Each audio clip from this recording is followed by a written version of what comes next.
Hello everyone, I am Kalpana Singh and welcome to our creative edge channel.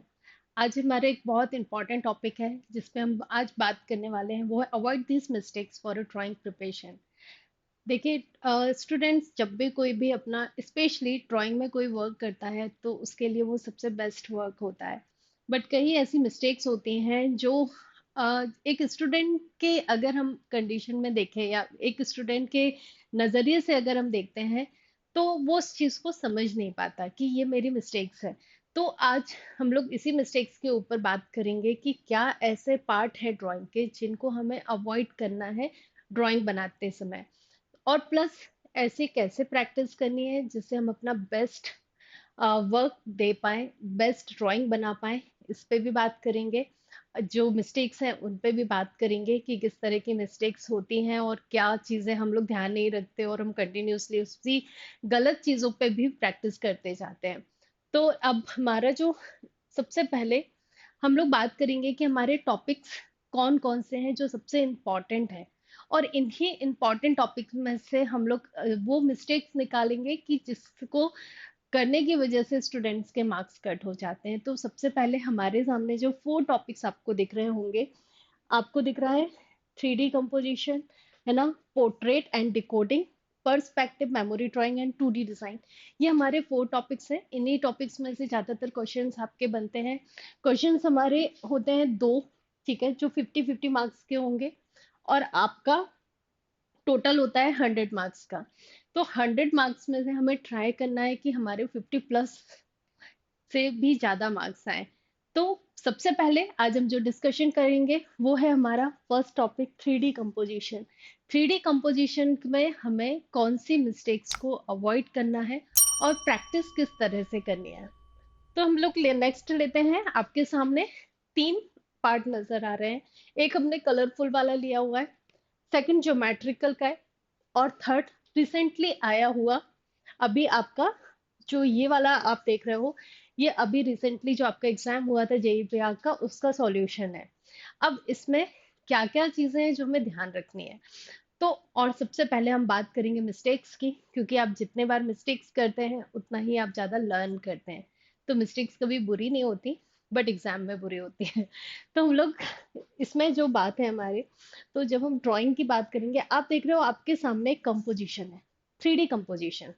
सबसे पहले practice का जो तरीका होता है, हम लोग क्या करते हैं, डायरेक्टली ड्राइंग करना शुरू कर देते हैं। हमें जो दिखा हमने बनाना स्टार्ट कर दिया। बट ये करेक्ट वे नहीं होता आपके ड्राइंग के प्रिपरेशन का। ये हमेशा इस चीज़ को अवॉइड करना है।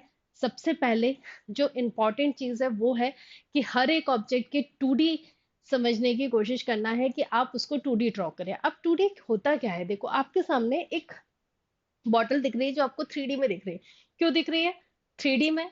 3D में दिखाने का मतलब है कि इसमें डेप्थ ज़्यादा ऐड की है, कलर के शेड्स और वॉल्यूम ज़्यादा दिए गए हैं, जिसकी वजह से ये 3D दिखने लगी। अगर इसी बॉटल को, अगर हम जो बिगनर्स हैं, जिन्होंने ड्राइंग स्टार्ट ही की है या फिर जिन्होंने बहुत अच्छा वर्क नहीं आता, तो उनके लिए सबसे बेस्ट और सबसे ईजी वे है कि सबसे पहले इनके ज्योमेट्रिकल फॉर्म फाइंड आउट करिए कि ऐसे कौन से ज्योमेट्रिकल फॉर्म है जो एक आपके ऑब्जेक्ट्स में है। जैसे अगर बॉटल और ग्लास की बात करते हैं तो ये आपका क्या बन रहा है ना, एक trapezium, same trapezium. Okay, bottle की अगर बात करें तो सिलेंडर, ठीक है, इसको हम सिलेंडर में बात कन्वर्ट करेंगे, इसको हम ट्रेपेजियम में कन्वर्ट करेंगे, एंड अगेन आप इसको एक क्यूबॉइड में या स्क्वायर में, ऐसे 3 शेप्स को मिला के हमारी एक बॉटल बन गई।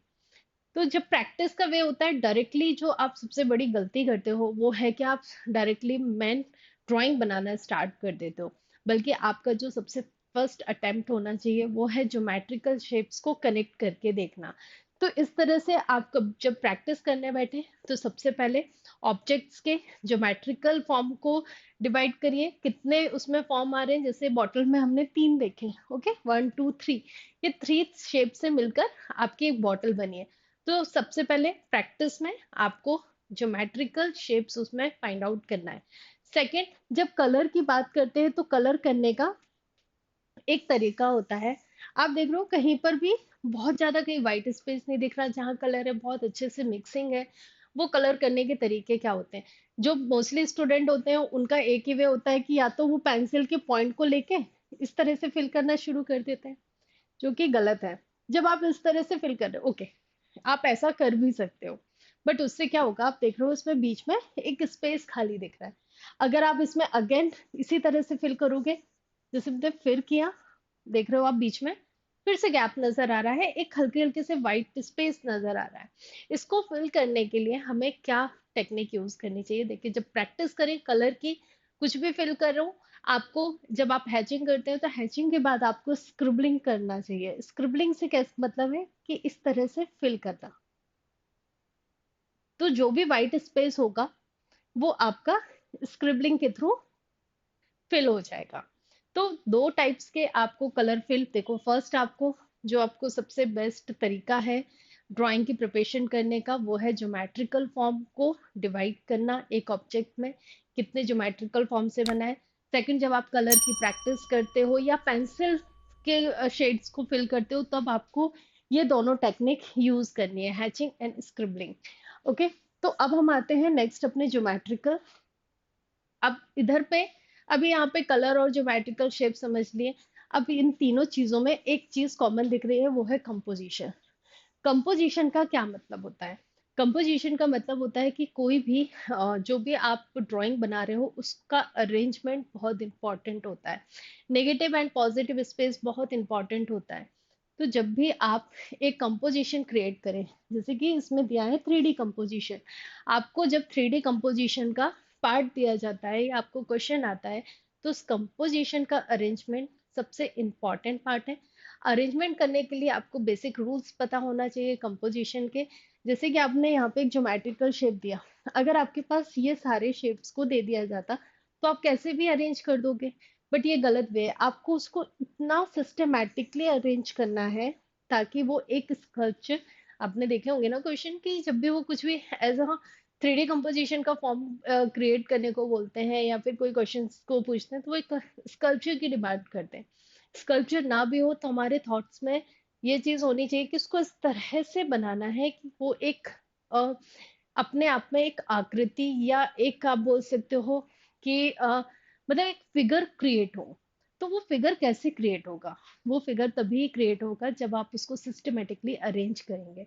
तो सिस्टमेटिकली अरेंज करने के लिए थोड़ा सा प्रैक्टिस जरूरी है, ताकि आपको पता चले कि आप कहाँ कहाँ गलतियां कर रहे हैं। कभी भी जैसे अगर हमने ये शेप ले लिया है, आपने अगर अगर हम इसकी बात करते हैं, तो देखो, अगर हमने इसको अलग तरीके से कंपोज किया, ये आपकी कोन हो गई। अब इसके साथ आपने एक इसको रख दिया, ठीक है। ओवरलैप करना बहुत इंपॉर्टेंट है, चीजों को ओवरलैप करना पड़ती है।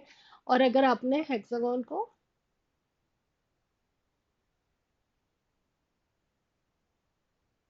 एक आपने ये लिया और सर्कल, ठीक है।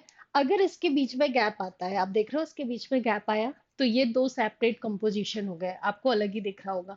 तो ये चीजें गलत है। इस तरह के कभी भी आपको प्रैक्टिस भी नहीं करनी है, ना कि एग्जाम में इस तरह से अटेम्प्ट करना है। कोशिश करना है कि जो भी फॉर्म हो एक दूसरे को ओवरलैप कर रहे हो और एक अरेंजमेंट में हो, प्रॉपर प्रॉपर अरेंजमेंट में। आप देख रहे हो उन्होंने कितना बढ़िया अरेंज किया। आपको तो सिर्फ वो नाम दे देंगे कि आपको पास ये शेप्स हैं या ये फॉर्म है, और उनको आपको अच्छे से कंपोजिशन, उसका 3D कंपोजिशन बनाना है। 3D कंपोजिशन का मतलब है आपको लाइट सोर्स के डायरेक्शन का प्लस शेडिंग का, और साथ में आपको शेडो क्रिएशन का भी पता होना चाहिए। शेडिंग में हमने बात कर ली है कि किस तरह से करनी चाहिए। कंपोजिशन में आपको अरेंजमेंट बता दिया कि उनको अलग अलग करके नहीं रखना, क्योंकि वो अपने आप में एक सेपरेट कंपोजिशन हो जाएगा, वही आपके क्वेश्चन को गलत कर देगा। थर्ड जो पार्ट आता है शेडिंग वाला, शेडिंग आप देख रहे हो, सबसे पहले आप लाइट का डायरेक्शन डिसाइड करोगे। दो अलग अलग चीजों के अलग अलग तरह से डायरेक्शन नहीं दिखाना है। कैसे अलग डायरेक्शन? जैसे कि लाइट इसी डायरेक्शन से आ रही है, तो आपकी लाइट के हर शेड्स की रोशनी या जो ब्राइटनेस दिखाओगे या हाइलाइट्स दिखाओगे, वो एक ही डायरेक्शन में आना चाहिए। ऐसा ना हो कि आप गलती से कोई अलग डायरेक्शन की लाइट को ऐड कर दें। जैसे कि अभी लाइट इस डायरेक्शन से आ रही हो और आपने इसको यहाँ तक शेड्स दे दिया, ओके, तो इसका मतलब ये है कि कहाँ से लाइट पीछे से आ रही है, जो कि गलत है। तो ध्यान रखना है शेडिंग करते टाइम कि लाइट का डायरेक्शन प्रॉपर पता होना चाहिए, उसके अकॉर्डिंग ये आपकी शेडो बनेगी। ओवरलैपिंग भी आपको दिखानी है। ये आपके शेडो है, शेडो में टोन्स आपके वेरिएशंस दिखने चाहिए कि कितने टाइप्स के आपके टोन होते हैं एक ऑब्जेक्ट के अंदर। जो टोन होते हैं उनको अगर हम इस वाले की बात करें तो जो सबसे ज्यादा ब्राइट होता है उसको बोलते हैं हाईलाइट। ठीक है। हाईलाइट के पास में जो बहुत पास में एक लाइट होती है बहुत हल्की सी, जब कहते हैं कि एक रिफ्लेक्शन बहुत पास में आता है उसको हम लोग बोलेंगे लाइट लाइट टोन, या इसको आप बोल सकते हो एल एल, या लाइट लाइट टोन। अब जैसे जैसे हम लोग थोड़े से डार्क टोन की तरफ जाते हैं तो वो किस तरह से आता है, जैसे हाईलाइट, इसको हम बोल देंगे एच एल एल। फिर लाइट टोन के बाद आती है आपकी middle tone, and middle tone के बाद आती है आपकी डार्क टोन। ये सारी टोन्स आपके ऑब्जेक्ट में होती हैं, और सबसे ज्यादा जो डार्क टोन होती है वो होती है आपकी शेडो में, जिसको बोलते हैं डार्क डार्क टोन। तो जब आप सबसे ज्यादा डार्केस्ट टोन का यूज करेंगे वो आपकी शेडो में होना चाहिए, ना कि आपके ऑब्जेक्ट्स में, क्योंकि ऑब्जेक्ट्स में एटमॉस्फेयर की लाइट भी कहीं ना कहीं रिफ्लेक्शन दे रही होती है, रिफ्लेक्ट हो रही होती है, इसलिए वहां पे डार्क डार्क टोन नहीं होती, बट शेडो में होती है। क्योंकि वहां पर एकदम अपोजिट टू लाइट आता है, मतलब कहीं से भी लाइट नहीं आ सकती, वो लाइट आपकी जो सबसे डार्केस्ट टोन होगी वो आपके ऑब्जेक्ट के पास में होगी। ओके। तो इन चीजों को ध्यान रखना है, और इन मिस्टेक्स को भी अवॉइड करना है, स्पेशली शेडिंग करते टाइम आपको अपनी मिस्टेक्स का ध्यान रखना है। अभी हमने देखा इस टाइप का एक कंपोजिशन देखा, सेकंड आपने इस तरह का देखा, थर्ड आप देख रहे हो जो इस ईयर का जो क्वेश्चन था उसको किस तरह से सॉल्व किया। ये आपने देखा इंस्ट्रूमेंट है, बहुत प्रॉपर अरेंजमेंट है, जैसे यहाँ आपने देखा था जो मैट्रिकल शेप में आपने जो चीजें देखी थी, देखो उसी कॉन्सेप्ट को यहाँ पर यूज किया है। एक बहुत क्योंकि देखो शेप्स में वेरिएशन होना बहुत जरूरी है, कभी एक ही जैसे हाइट और लेंथ और डेप्थ वाले आप ऐसे अवॉइड करिए कि एक जैसी चीजों को आप अरेंज करो। हमेशा ट्राई करिए कि उनमें अलग अलग हाइट और जो भी लेंथ होती है वो उनमें वेरिएशंस हो, शेप में जितना वेरिएशंस यूज करेंगे आपका कंपोजिशन उतना अच्छा बनता है। अब यहाँ पर आपने देखा होगा कि म्यूजिकल इंस्ट्रूमेंट से एक आपको थ्री डी कंपोजिशन रेडी करना था, तो सबसे पहले सबसे बड़ा ऑब्जेक्ट क्या होगा या सबसे बड़ा इंस्ट्रूमेंट क्या होगा, तो देखिए ये आपको ध्यान में रखना है, तभी आप एक प्रॉपर चीजें अरेंज कर पाओगे। तो सबसे पहले हमने क्या सोचा, ड्रम। ओके। ड्रम्स की साइज बड़ी होती है, फिर उसके बाद क्या हम चीजों को उसके ऊपर कंपोज कर सकते हैं, यस। फिर क्या लिया, दो तबले ले लिया, फिर सितार ले लिया। तो देखिए कितना खूबसूरत तरीके से आपका ये थ्री डी कंपोजिशन रेडी हो गया। तो इन चीजों को ध्यान रखिए, इसी तरह से प्रैक्टिस करिए, चीजों का अरेंजमेंट प्रॉपर होना चाहिए। यहाँ पर सबसे ज्यादा स्टूडेंट मिस्टेक्स करते हैं, बट प्रैक्टिस करने से ये चीजें बहुत अच्छे से हो जाती है, क्योंकि हमें खुद ही समझ में आ जाते हैं यार अच्छा नहीं लग रहा। और एक और बहुत इंपॉर्टेंट चीज, शेडो का बहुत ध्यान रखिए। शेडो में हम जो मिस्टेक्स करते हैं, जैसे देख लो प्रॉपर कितना बढ़िया है, अगर ये शेडो इतनी लंबी आ जाए, समझ रहे हो ना आप क्या कहना चाह रहे हो, आपके सामने एक शेडो है, अगर इसको हम इतना लंबा कर दे और इस तरह पे पूरा फिल कर दे, तो ये आपके ऑब्जेक्ट्स को खत्म कर देगी। क्यों, क्योंकि इसका पॉजिटिव स्पेस ज्यादा हो गया और कंपैरिजन इसके। तो ये भी ध्यान रखना है कि आपकी शेडो कम से कम जगह ले, और इतना आपको डिस, और ये कैसे होता है, कब पॉसिबल है, जब आपकी लाइट सोर्स बहुत ऊपर हो। ठीक है। आपके एस्ट्रिक्स और आपके लाइट के बीच में डिस्टेंस जब ज्यादा होता है, यानी कि लाइट जब बहुत हाइट पर होती है तो शेडो हमारी छोटी बनती जाती है। जैसे जैसे लाइट हमारे ऑब्जेक्ट के पास आती जाएगी शेडो की लेंथ बड़ी होती जाएगी। तो इन चीजों को ध्यान में रखना है आपको, और आप इसी को कंटिन्यू करिए, प्रैक्टिस करिए, क्योंकि ये थ्री डी कंपोजिशन का बहुत इंपॉर्टेंट टॉपिक है। आप जितने से ज्यादा कंपोज नहीं समझ में आता, ड्राइंग नहीं करना, ओके ड्राइंग मत करिए। आपके आसपास सब चीजें होंगी, जैसे कि बॉटल, ग्लास, पेन, पेंसिल, आपकी टेबल, स्टडी टेबल में कुछ होगा, आप प्रैक्टिस के लिए उनको भी अरेंज यूज कर सकते हो थ्री डी कंपोजिशन बनाने के लिए। जब आपका मूड हो तो आप ड्राइंग भी करिए उनको देख के, स्टिल लाइफ बोलते हैं, जैसे कि ये था, स्टिल लाइफ में आप चीजों को सामने रख के ड्रॉ कर सकते हैं। और इसका अरेंजमेंट समझने के लिए आप प्रैक्टिकल भी कर सकते हैं, अपने घर के ऑब्जेक्ट्स को उठाइए और उसका अरेंजमेंट करके देखिए कि कैसे करने पे चीज़ें ज़्यादा खूबसूरत नज़र आती हैं और हमारे क्वेश्चन को हम कितने अच्छे तरीके से सॉल्व कर सकते हैं। तो फर्स्ट आपको समझ आ गया होगा क्या क्या चीज़ें नहीं करनी है। कलर फिल करने में दो चीज़ों का ध्यान रखना है, कलर को कंटिन्यूसली हैचिंग भी करनी है, उसमें आपने दो टेक्निक का यूज करना है। फर्स्ट आपकी hatching and second is scribbling, जिससे वाइट स्पेस आपका फिल हो जाए। सेकंड, कंपोजिशन का ध्यान रखना है, सेपरेट कंपोजिशन ना बने, अलग अलग कंपोजिशन ना बने, तो अरेंजमेंट हमेशा ओवरलैपिंग के साथ करना है। थर्ड, शेडो का ध्यान रखना है कि शेडो की लेंथ आपके ऑब्जेक्ट से के अकॉर्डिंग कहीं ज्यादा तो नहीं हो रही है, ने यानी कि आपको अपने पेपर में बैलेंस बना के रखना है नेगेटिव एंड पॉजिटिव स्पेस का। तो ये तीन मिस्टेक्स को ध्यान रखना है कि इसको किस तरह से हम अवॉइड करें। उसके लिए बहुत इंपॉर्टेंट है प्रैक्टिस, चाहे आप घर पे प्रैक्टिकली करिए, अपने चीजों को उठा के रखिए, या फिर आप इसको ड्रॉ करके देखिए। ओके, अब हम आते हैं नेक्स्ट वाले पार्ट पे, पोर्ट्रेट। एक पोर्ट्रेट का क्वेश्चन आता है, आपने देखा होगा रेंडरिंग करने के लिए एक इमेजेस लिए, कुछ इस टाइप की डिटेलिंग वाला आपका क्वेश्चन आता है। आप देख रहे हो एक पर्सन है जिसके फोटोग्राफ्स है, जिस पे हम बात करने वाले हैं। अब इसमें क्या मिस्टेक है? देखो, आपने पोर्ट्रेट की एक मेथड तो सीखी ही होगी। क्या सीखा आपने? कि हम इस तरह से इसको डिवाइड कर लें। ओके, यस, ये आपका तरीका है, आप इस पे बहुत अच्छे से प्रैक्टिस कर सकते हो, ये आपकी स्टार्टिंग वेज है। बट हम मिस्टेक क्या करते हैं जब भी, देखो, पोर्ट्रेट एक मतलब बहुत अच्छी स्किल है। ये तब आती है जब आप चीजों को ऑब्जर्व करते हो। अब ऑब्जर्वेशन कैसे करें? पोर्ट्रेट को ड्रॉ करने के लिए हमें तो ये पता है कि यहाँ पे आईज आती है, हम इस तरह से डिवाइड करेंगे, ये फोर हेड है, यहाँ पे आईब्रो आती, इससे आपके फीचर्स कभी भी करेक्ट नहीं आएंगे। ऑब्जर्वेशन वाला पार्ट क्या है? ऑब्जर्वेशन वाला जो सबसे इंपॉर्टेंट पार्ट है वो है लाइट और जो डेप्थ है, यानी कि शेड्स। लाइट और शेड्स को अगर आप ऑब्जर्व कर पाएंगे तो आपको कोई भी पोर्ट्रेट बनाने में कभी भी, मतलब आप प्रॉब्लम फेस नहीं करोगे।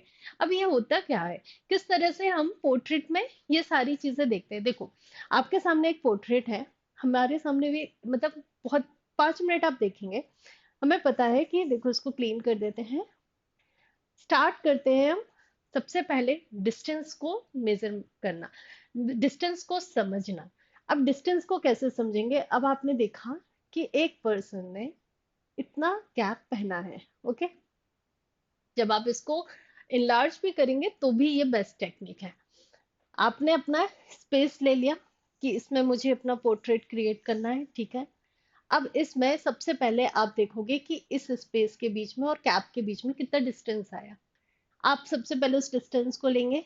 सेकंड, आप यहाँ पर एक जो भी ज्योमेट्रिकल शेप, कहा ना, हर जगह हेल्प करेगा आपका, हर जगह ज्योमेट्रिकल शेप्स को आइडेंटिफाई करिए, कहाँ कौन सा शेप्स है, आपके लिए हर एक चीज बनाना इजी हो जाएगी। तो नेक्स्ट हमने देखा यहाँ से, अब आप देख रहे हो कुछ लाइंस कुछ इस तरह से जा रही है, ओके। इसका फेस का स्ट्रक्चर कुछ इस तरह का है, ओवल शेप का। अब ध्यान क्या देना है, आपने देखा यहाँ पर एक लाइन है जो डार्क है, इसके जस्ट ऊपर एक लाइन है जो हाईलाइट है, बहुत इंपॉर्टेंट है। अब इन्हीं लाइट और जो भी आपके डार्क टोन है उनके छोटे छोटे से डिटेल कर लेना। ये हाईलाइट वाला पार्ट है यहाँ पर। अब आप देखोगे यहाँ पे डार्क है तो यहाँ पे हाईलाइट है, अगेन यहाँ हाईलाइट है। इसको आप जितने जल्दी इसको समझ पाएंगे कि क्या शेप्स है, और इस तरह से आप जब चीजों को मेजर करते हैं, जैसे हमारा फोर हेड यहाँ था, अब इस फोर हेड में हमारा कितना पार्ट हाईलाइट का है और कितना डार्क का है। जब आप इस तरह से चीजों को डिवाइड करते जाएंगे ना पोर्ट्रेट बनाते टाइम, तो ये यहाँ से फोर हेड से शुरू करेंगे ऑब्जर्व करना, धीरे धीरे फेस में आएंगे, आपको देखना कि आपको फेस का ये वाला पार्ट, ये जो पार्ट है जो हमने यहाँ ड्रॉ किया था, ये करने की जरूरत ही नहीं पड़ेगी। आप सिर्फ लाइट और डार्क के शेडो को फॉलो करिए, देखिए आपका ऑटोमेटिकली इतना बढ़िया पोर्ट्रेट बनेगा कि आपको खुद लगेगा यार ये मैंने बनाया है। थोड़ा सा लाइट और डार्क के एरिया को ऑब्जर्व करना बहुत ज़रूरी है। अगर आप डायरेक्टली बनाना शुरू करोगे तो कहीं ना कहीं बनेगा, तो ऐसा नहीं है कि नहीं बनेगा, बट कहीं ना कहीं आप उसमें प्रॉब्लम फेस करना शुरू कर दोगे कि यार ये इस साइड का चिक ज़्यादा हो गया, इस साइड का फेस ज़्यादा दिख रहा है, इस साइड का कम दिख रहा है। इस मिस्टेक्स को ठीक करने के लिए सबसे बेस्ट तरीका है लाइट का ऑब्जर्वेशन करना, टोन का ऑब्जर्वेशन करना, जिससे आप ज़्यादा अच्छे से अच्छा पोर्ट्रेट बना सकते हैं। इसकी डिटेलिंग वीडियो आपको बहुत जल्दी मिल जाएगी, उस पर हम लोग वर्क करेंगे। आप कनेक्टेड रहिए क्रिएटिव एज के साथ। आपको और भी जो भी आपको लगता है कि नहीं मुझे यहाँ पर प्रॉब्लम फेस हो रही है, प्लीज आप कमेंट बॉक्स पर जरूर एक मैसेज ड्रॉप करिए कि आप नेक्स्ट वीडियो ऐसा कौन सा चाहते हैं। पहले आप इस मेथड को ट्राई करिए, अगर आपको लगता है कि नहीं समझ आया तो प्लीज कमेंट बॉक्स पर एक मैसेज कर दीजिए कि मैम नेक्स्ट वीडियो प्लीज इसके ऊपर बनाइए। तो हम लोग भी को भी मजा आता है कि क्वेश्चंस को सॉल्व करने में, कि हाँ एक चैलेंज भी फील होता है, अच्छा इस तरह का हम लोग को वर्क करना है। तो जब भी आपको लगता है कि आपको कुछ समझ नहीं आ रहा है या आप किसी चीज़ में प्रॉब्लम फेस कर रहे हैं, हम लोग हमेशा आपके लिए अवेलेबल है। तो प्लीज़ एक कमेंट बॉक्स में आप एक मैसेज ड्रॉप कर दीजिए कि नेक्स्ट वीडियो ये होना चाहिए, ताकि आप चाह और अच्छा प्रिपेयर कर पाए। ओके, तो आप इसको ट्राई करिए इस मेथड्स को। अगर प्रॉब्लम फेस करते हैं तो प्लीज़ एक मैसेज ड्रॉप करिएगा। अब हम आते हैं नेक्स्ट वाले पार्ट में। पोर्ट्रेट का आपको समझ गया, समझ आया ना, लाइट ऑब्जर्वेशन। अब हमारा जो नेक्स्ट है वो है पर्सपेक्टिव एंड मेमोरी ड्राइंग। देखिए पर्सपेक्टिव, अब आपको पता है कि बहुत इंपॉर्टेंट है, क्योंकि डेप्थ हमें किसी इमेजेस की डेप्थ दिखाने के लिए पर्सपेक्टिव सबसे बेस्ट चीज होती है। अब पर्सपेक्टिव में क्या चीजें हम गलत करते हैं, बहुत सारी चीजें गलत करते हैं। देखें हम लोग जब स्टूडेंट्स को 1 to 1 पढ़ा रहे होते हैं या क्लासेस में पढ़ा रहे होते हैं, उनका प्रपोर्शन सबसे ज्यादा गलत होता है। प्रपोर्शन कैसे सही होना चाहिए उसके लिए ऑब्जर्वेशन यहाँ पर भी फॉलो होता है। किस टाइप का ऑब्जर्वेशन, देखो ये एक मेमोरी ड्राइंग वाला पार्ट है, जिसमें आपको एक कहीं पर गए हुए हो जहां पर आपने एक बलून बेचने वाले पर्सन को देखा है, बलून सेलर को देखा है। एक यहाँ पर मोची है जो कि क्या कर रहा है, चप्पल जूतों को ठीक कर रहा है। ये एक मेमोरी है। इस तरह के क्वेश्चंस आपको दे दिए जाते हैं, या कुछ सिनेरियो क्रिएट करने के लिए आपको क्वेश्चन दे दिए जाते हैं, आपको उसको ड्रॉ करना होता है। अब ड्रॉ करने के लिए क्या, देखो एक पर्सन अगर बैठा है तो उसकी हाइट कितनी होगी, और एक पर्सन अगर साइकिल पे है तो उसकी हाइट क्या होगी। और अगर इन दोनों को कंपेयर करते हैं, ठीक है, तो इन दोनों की हाइट कितनी होनी चाहिए। थोड़ा सा फील आ रहा है जैसे मैथ्स पढ़ा रहे हो बट ये भी बहुत इंपॉर्टेंट है कि क्या इन डिस्टेंस को हम ऑब्जर्व कर पाते हैं। एक पर्सन यहाँ खड़ा है, उसकी हाइट कितनी होनी चाहिए, दो पर्सन यहाँ जा रहे हैं, इनकी हाइट कितनी होनी चाहिए। देखो साइकिल के हाइट पे अगर हम बैठते हैं तो नॉर्मल पर्सन से हम थोड़ा सा हाइटेड हो जाते हैं। क्यों, क्योंकि उसकी भी साइकिल की भी एक हाइट है और हम सीट पे बैठे तो हम थोड़ा हाइट में हो गए। तो हमारे आसपास जो फिगर्स चल रहे होंगे उनके कंपैरिजन हमारी हाइट, जो साइकिल पे बैठा है पर्सन, उसकी हाइट थोड़ी सी बड़ी होगी। बट अगर कोई पर्सन नीचे शू, जैसे कि ये पर्सन नीचे बैठा हुआ है, इसके पास से अगर कोई पर्सन जाता है तो उसके आई लेवल, आई लेवल मतलब ये अगर आपका आई लेवल है, आई लेवल देखो इस पर्सन का, आपको कलर्स में समझाते हैं। इस पर्सन, इस पर्सन, और ये तो थोड़ा सा नीचे झुका हुआ है, तो ये आई लेवल पर नहीं आया। तो जो भी पर्सन हमारे मतलब जो पर्सन देख रहा है उसके आई लेवल पर होंगे। अब क्या क्या चीजें आई लेवल से, देखो ये हल्का सा टिल्टेड है, ये हाइट पर है, ये भी फुटपाथ पे चल रहा है, ये भी फुटपाथ पर चल रहा है, इसलिए इनके सबके आई लेवल सेम हो गए, क्योंकि उनकी भी एक हाइट आ गई। अब जब ये पर्सन होंगे तो सबका आई लेवल क्या होना चाहिए, ये बहुत इंपॉर्टेंट है। ठीक है, अब जो पर्सन नीचे बैठा है, तो अगर कोई पर्सन यहाँ पर है, ठीक, एक तो ह्यूमन फिगर एनाटॉमी का ध्यान रखना है, प्रोपोर्शन का ध्यान रखना है। तो क्या वो पर्सन कितना आएगा, आप देखेंगे जो भी पर्सन अगर नीचे बैठता है तो हमारी वो वेस्ट तक आता है, यानी कि कमर तक आता ही है। तो ये चीजों को, छोटी छोटी चीजें हैं बट इनका ध्यान रखना है। दूसरा आई लेवल में जैसे 1 पॉइंट एंड 2 पॉइंट पर्सपेक्टिव है, लाइन आपकी सब वैनिशिंग पॉइंट की तरफ डेविएट होना चाहिए। दूसरा, जो लास्ट ऑब्जर्वेशन है, जो सबसे ज्यादा मिस्टेक्स होती हैं, आसपास जैसे शेड्स हैं, इनको सब स्टूडेंट ज्यादातर बिल्डिंग्स हैं आई लेवल से नीचे ही बना देते हैं। उनको समझ ही नहीं आता कि आई लेवल के नीचे बनेगा क्या ऊपर। देखो, दो पार्ट होता है, जैसे कि अगर हम किसी घर के बाहर खड़े हुए हैं या किसी विंडो के पास या डोर के पास खड़े हैं, तो देखो कुछ चीजें हमारी हाइट से ऊपर होती हैं, कुछ चीजें हमारे हाइट से नीचे होती हैं। यही सोच के आप ड्राइंग करेंगे तो कभी भी कोई गलती नहीं होगी। जैसे कि आपने शॉप बनाई, तो शॉप का कौन सा पार्ट हमारे हाइट से ऊपर जाएगा। जैसे कि 7 फीट का हमारा डोर होता है, तो हम डोर में कुछ 60% तक का पार्ट कवर कर लेते हैं। जो बचता है 40% वो गैप होता है। ठीक है, या हम बोल सकते हैं कि 60-70% तक का पार्ट हम कवर कर लेते हैं। जो गैप होगा वो होगा हमारा 30%। तो उसके ऊपर वॉल भी है, तो कितनी हाइट और ऊपर जाएगी। तो ये ऑब्जर्वेशन वाला पार्ट है। चलते फिरते अपने आप को देखते रहिए कि हमारी चीजें, चेयर रखी है तो वो कितनी हाइट पर है, टेबल रखी है तो वो हमारे बॉडी के कौन से पार्ट को टच कर रही है। अगर आप अपने बॉडी से कंपेयर करोगे आसपास के ऑब्जेक्ट के लिए, तो आपको कभी भी ये मेजरमेंट वाला और मैथ्स वाला काम नहीं करना पड़ेगा। ये 3 फीट का है, ये 4 फीट का है, ये 10 फीट का है। सबसे बेस्ट है अपनी हाइट से चीजों को कंपेयर करिए कि ये कितने डिस्टेंस पे है, ये चीजें कितनी डिस्टेंस पे है। टेबल रखी है तो मेरे बॉडी के कौन से पार्ट को टच कर रही है। तो कभी भी आपके मेमोरी ड्राइंग कराने की पर्सपेक्टिव में गलतियां नहीं होंगी। तो ये छोटी छोटी सी बातों का ध्यान रखना है, हाइट और प्रोपोर्शन का ध्यान रखना है, और डेप्थ कितनी ज्यादा दे रहे हो, और डेप्थ के अकॉर्डिंग पर्सपेक्टिव कैसा बन रहा है, इसका ध्यान रखना है। ओके। अब जो हमारा नेक्स्ट पार्ट है वो है, एक 2D डिजाइन से रिलेटेड क्वेश्चन भी देखे गए हैं। कोई भी डिजाइन आपको 2D डिजाइन का यूज क्या है। ठीक है, सबसे बेस्ट, आपने बहुत सारे पैटर्न देखे होंगे जब भी कोई डिजाइन बनवाई जाती है। जैसे कि अगर हम मुगल आर्ट की बात करते हैं, तो पित्रा तोड़ा करके एक उनका स्टाइल हुआ करता था, जिसमें आपने देखा होगा फूल पत्तियां बनी होती थी। ठीक है, जब आप विजिट करें किसी राजस्थान में, अगर आप जाते हैं जयपुर के, अगर आप आर्ट देखोगे तो बहुत खूबसूरत आप देखोगे कि 2D डिजाइन में फ्लावर्स बने होते हैं कलरफुल। वो क्या चीज है, वो किसी उस वॉल को उन्होंने कितना खूबसूरत प्रेजेंट कर दिया। 3D में बना देंगे तो क्या मजा आएगा, क्या नहीं आएगा। तो जो 2D डिजाइन होती है, वो किसी भी फॉर्म में आपसे क्वेश्चन पूछ सकते हैं। हो सकता है कि आपके डोर की डिजाइन आपसे पूछ लें, क्या कलर होना चाहिए, क्या कलर कॉम्बिनेशन होना चाहिए, किस तरह से डिजाइन बनती है।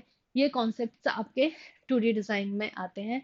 कुछ भी तरह, किसी भी तरह से पूछ लेंगे। कब एक बार क्वेश्चन आया था अम्ब्रेला का, कि एक चाइल्ड के लिए या एक बच्चे के लिए एक अम्ब्रेला डिजाइन करना था, तो उसके साइकोलॉजी क्या होगी। तो सबसे पहले कभी भी डिजाइन बनाने से पहले सामने वाले पर्सन की साइकोलॉजी समझिए। क्या वो सोचता होगा, क्या पर्पस से उसने पूछा होगा इस क्वेश्चन को। अब इसमें क्या चीज है जो मिस्टेक्स होती है, देखिए, सबसे पहले आपको कलर कॉम्बिनेशन का पता होना चाहिए। कलर थ्योरी पता होना चाहिए, कौन सा कलर किसके साथ ज्यादा अच्छा लगेगा। से कॉम्प्लीमेंट्री कलर की बात करते हैं, तो कॉम्प्लीमेंट्री कलर वो कलर होते हैं जो एक, जब आप किसी चीज को ज्यादा अट्रैक्ट करना चाहते हो तब आप इस तरह के कलर का यूज करते हैं। कलर व्हील को स्टडी करिए, कलर व्हील से आपको ज्यादा अच्छे से समझ आएगा कि किस कलर के साथ कौन से कलर फैमिली का यूज होता है। जैसे वार्म एंड कूल कलर है, तो ये वार्म एंड कूल कलर क्या करते हैं, ये कलर बहुत इम्पैक्ट डालते हैं, किसी भी चीज को ज्यादा अट्रैक्ट बनाते हैं। तो ये चीजें कलर व्हील आपको पता होना चाहिए, कलर की यूजेस आपको पता होना चाहिए कि किस तरह के कलर्स होंगे जो आपकी डिजाइन को और इफेक्टिव बनाएंगे। दूसरी चीज, जब आप इस तरह की चीज डिजाइन बनाते हैं तो ट्राई करिए कि वेरिएशन ले। जब भी मोटिव्स हो तो उनके वेरिएशन ले, स्मॉल और साइज में वेरिएशंस ले। कभी भी ये वाली लाइन इसके पैरेलल ना आए, यानी कि अगर आप इस तरह से बनाते हो तो ये रॉन्ग है। जब ये लाइन पैरेलल आती है तो थोड़ा सा कंपोजिशन में मजा नहीं आता, अच्छा नहीं लगता। तो ट्राई करें कि इस तरह से हो, जैसे देख रहे हो आप, एक और ट्रायंगल बनाया बट इनको पैरेलल नहीं लिया, हल्का से टिल्ट कर दिया, यानी कि हल्का से नीचे की तरफ झुका दिया। तो इस तरह की गलती नहीं करना कि इस लाइन को इन लाइनों के पैरेलल करना है। ओवरलैपिंग के ऊपर ध्यान रखना है, और कलर कॉम्बिने कलर करते टाइम भी चीजों का ध्यान रखना है कि हर इस, अगर यहाँ पे आपने ब्लू कलर लिया है तो यहाँ पे ब्लू कलर यूज नहीं करेंगे। क्या होगा, वो एक एरिया को खत्म कर देगा, ऐसा लगेगा कि पानी बहकर इस घर भी आ गया। सॉरी, मतलब कहने का मतलब ये है कि फ्लो कलर को खत्म कर देता है। तो हमें वेरिएशन दिखाना है। क्यों? तो क्या करेंगे, सेम कलर को एक दूसरे के पैरेलल नहीं लेना है। वही टेक्निक आपको पता है कि कौन सी टेक्निक यूज करनी है कलर फिल करने के लिए, हैचिंग और स्क्रिबलिंग। तो ये सारे छोटे छोटे से पॉइंट्स हैं जिन पर हम अगर वर्क करेंगे तो हमें ना, इन चीजों को अवॉइड करेंगे तो हम ज्यादा अच्छे मार्क्स ला सकते हैं। बाकी सारी चीजें आपके प्रैक्टिस के ऊपर है कि आप जितना ज्यादा प्रैक्टिस करेंगे आप उतना ही अच्छी स्किल को इम्प्रूव कर पाएंगे और अच्छी चीजें बना पाएंगे। तो इन छोट और एक और इम्पॉर्टेंट चीज, कभी भी ब्रेक लाइन का यूज ना करें। ब्रेक लाइन का मतलब है कि जब आप ड्राइंग करते हो ना, तो ये लाइंस बनाते हो, ये नहीं करना है, सीधे सीधे स्ट्रेट लाइन। ठीक है, सॉरी। आपकी लाइन की क्वालिटी पे सबसे ज्यादा मार्क्स मिलते हैं। तो जब भी बनाए तो इस तरह से हैचिंग ना करें। इनको ब्रेक लाइंस बोलते हैं। ये ब्रेक लाइंस अगर बनती है तो ये आपके इसमें सबसे ज्यादा मार्क्स कट होते हैं। तो आज का जो लेक्चर था, होपफुली कि आपने समझा होगा। अगर आपको कुछ डाउट है या फिर आप कुछ और चीजें जानना चाहते हैं ड्राइंग से related, so please comment box पर एक मैसेज करिए। नेक्स्ट वीडियो में हम फिर से मिलते हैं। तब तक के लिए bye bye and all the best.